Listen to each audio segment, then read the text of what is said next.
साकीनाक्यातील manhole दुर्घटनेत एका व्यक्तीला आपला जीव गमवावा लागला। अशा घटना मुंबईत याआधी सुद्धा घडल्या आहेत। मुंबईकरांचे जीव त्यात गेले आहेत। पण या घटनेची जबाबदारी ही आयुक्तांची आहे, त्यामुळे त्यांनी राजीनामा द्यावा अशी मागणी उपमहापौर संजय घाडींनी केली।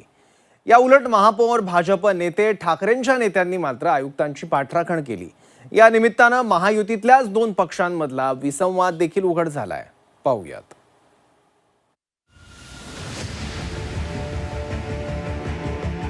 मुंबईतल्या साकीनाक्यात मॅनहोलमध्ये एका व्यक्तीचा मृत्यू झाला आणि त्यानंतर कालपासून आरोप प्रत्यारोप बघायला मिळत आहेत। पण उपमहापौर संजय घाडींनी मात्र थेट आयुक्तांवरच या घटनेचं खापर फोडलं आणि आयुक्त अश्विनी भिडे यांच्या राजीनाम्याची मागणी केली। यावरूनच आता वातावरण तापलंय। एकीकडे शिवसेना नेते आणि उपमहापौर असलेले घाडी हे आयुक्तांवर कारवाईची मागणी करतायत, तर दुसरीकडे भाजपचे नवनाथ बन अश्विनी भिडेंची पाठराखण करत त्यांचं कौतुक करतायत। याच्या पुढे जर जीवितहानी झाली तर मॅडम, तुम्ही आणि मी आपण दोघांनी आपली नैतिकता बाळगून आपण राजीनामा देऊया। आम्ही किती वेळ उत्तर देणार मुंबईकरांना? एवढ्या कमी वेळामध्ये अगदी आठवडा पण नाही झाला पावसाळा सुरू व्हायला, दोन त्या ठिकाणी मृत्यू होतात, एक लहान बालकाचा आणि एक 48 वर्षाचं। काय आम्ही मुंबईकरांना उत्तर देणार प्रशासन म्हणून आणि आम्ही या ठिकाणचे नगरसेवक म्हणून सुद्धा?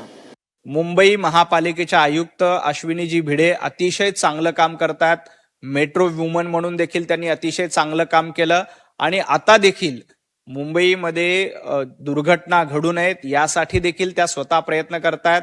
मला वाटतं संजय राऊतांनी देखील अश्विनीताईंचं कौतुक केलंय, मिलिंद नार्वेकरांनी देखील अश्विनीताईंचं कौतुक केलेलं आहे। एकंदरीत मुंबई महापालिका आयुक्तांवरूनच सत्तेत एकत्र असलेल्या मित्रपक्षांमध्ये मतभिन्नता पाहायला मिळते। मनसेच्या संदीप देशपांडेंनी नेमकं सत्ताधाऱ्यांमध्ये असलेल्या विसंवादावरच बोट ठेवलं, तर शंभूराज देसाईंनी घाडींच्या भूमिकेला ते त्यांचं मत असल्याचं म्हणत लवकरच एकनाथ शिंदे सुद्धा यात लक्ष घालतील असं म्हटलं। मला असं वाटतं त्यांच्यामध्ये जर विसंवाद असेल तर त्याचा फायदा तरी विरोधी पक्षांनी घेतला पाहिजे। लोकांच्या हितासाठी जर सत्ताधारी पक्षात विसंवाद असेल तर त्या विसंवादाचा फायदा विरोधी पक्ष म्हणून तुम्ही लोकांसाठी करून घेतला पाहिजे। त्यालाच तर फ्लोअर मॅनेजमेंट म्हणतात। उपमहापौरांची माननीय शिंदेसाहेबांची भेट होईल आणि माननीय शिंदेसाहेब सुद्धा त्याच्यामध्ये लक्ष घालतील आणि जे कोणी दोषी असतील त्यांच्यावर नक्की शिंदेसाहेब कारवाई करतील। महापालिकेतल्या दोन्ही शिवसेना आणि भाजपमध्ये समन्वय नाहीये असं दिसून येतं। नाही, असं काही नाही। बघा, शेवटी प्रत्येकाला त्या परिस्थितीमध्ये काय जाणवलं, त्यांचं काय मत झालं, त्यांना जे काय तिथली वस्तुस्थिती पाहिल्यानंतर जाणवलं ते त्यांनी व्यक्त केलं। बरं, अश्विनी भिडेंवर सत्ताधाऱ्यांमध्येच एकमत नसताना ठाकरेंच्या सेनेत सुद्धा मतभिन्नता पाहायला मिळते। फक्त आणि फक्त अश्विनी भिडे यांचं नाही तर नगरविकास मंत्र्यांनी दिलं पाहिजे, कारण नगरविकास खातं नगरविकास मंत्र्यांकडे असतं।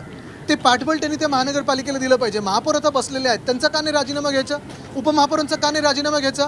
जर तुम्ही पाहिलं असेल गेले 2-3 वर्षापूर्वी, म्हणजे हे निवडणुका व्हायच्या पूर्वी, जे घटनाबाह्य मुख्यमंत्री मिंदे हे फिरत होते, ग्रीन कार्पेट घालून नालेसफाई करत होते। आता कुठे गेले ते ग्रीन कार्पेट? आता कुठे गेले हे सगळं शोबाजी तुमची? आम्ही 25 वर्ष जर तुम्ही पाहिलं असेल प्रत्येक पावसाच्या पूर्वी मॉन्सून पूर्वीच्या बैठका घ्यायचो। मुंबईकरांच्या समस्या दाखवणारे व्हिडिओ जेव्हा आयुक्त अश्विनी भिडेंना पाठवले त्यांनी ते डिलीट केले असं तुमचं म्हणणं आहे? ऑल ओव्हर डिलीट दिसतच नाही तो व्हिडिओ। याचा अर्थ तुम्ही जर असे डिलीट करणार असाल त्याच्यावर आम्हाला उलट रिप्लाय द्या की ठीक आहे म्हणून, आम्ही तुम्हाला पाठवत राहू ना, तुम्ही प्रशासनाला दाखवा। कारण कुठलाही रिप्लाय तुम्हाला दिला नाही आयुक्तांनी तुमच्या मेसेजवर? एरवी देत होते, पण आता हे इन्सिडेंट घडल्यापासून बंद आहे। त्यामुळे सत्ताधारी आणि विरोधकांमध्ये सुद्धा आयुक्तांवरून वेगवेगळी मतं बघायला मिळत आहेत। पण जितेंद्र आव्हाडांनी मात्र दुर्घटनेचं खापर आयुक्तांवर फोडणं चुकीचं असल्याचं म्हटलंय, तर राऊतांनी थेट एकनाथ शिंदेंवरच प्रहार केला। बालिशपणा राजकीय प्रगल्भता नसलेली लोक राजकारणात वरती गेली की अशी बावळटासारखी वागतात। अश्विनी भिडेंचा काय संबंध? अश्विनी भिडेंचा काय संबंध? का त्या नाल्यात उतरणार आहेत का? आयुक्तांचा संबंध काय? याच्यामध्ये खरं म्हणजे नगरविकास मंत्र्यांना हटवायला पाहिजे। नगरविकास मंत्री जे आहेत त्यांच्याच पक्षाचे उपमहापौर आहेत, ते म्हणतात की आयुक्तांना हटवा। आयुक्त IAS अधिकारी आहेत। या मुंबई महापालिकेत गेल्या काही काळापासून जे ठेकेदारांचं राज्य सुरू झालेलं आहे ते राजकारणांमुळे सुरू झालं आहे, आयुक्तांमुळे नाही। आयुक्त मेट्रो वुमेन ज्या होत्या चांगलं काम करणाऱ्या अधिकारी आहेत माझ्या माहितीप्रमाणे, पण त्यांचं अपयश असं आहे की त्यांना हे ठेकेदारांचं राज्य मोडून काढता आलं. मॅनहोलमध्ये मृत्यूची घटना अनेक प्रश्न उपस्थित करणारी आहे. त्या प्रकरणात कारवाई सुद्धा होते, पण त्या घटनेसाठी आयुक्तांनाच दोष देऊन आपली जबाबदारी झटकण्याचा प्रयत्न होतोय का, हा प्रश्न विचारला जातोय.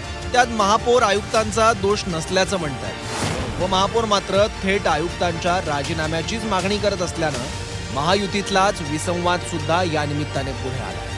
ब्युरो रिपोर्ट, झी 24 तास, मुंबई.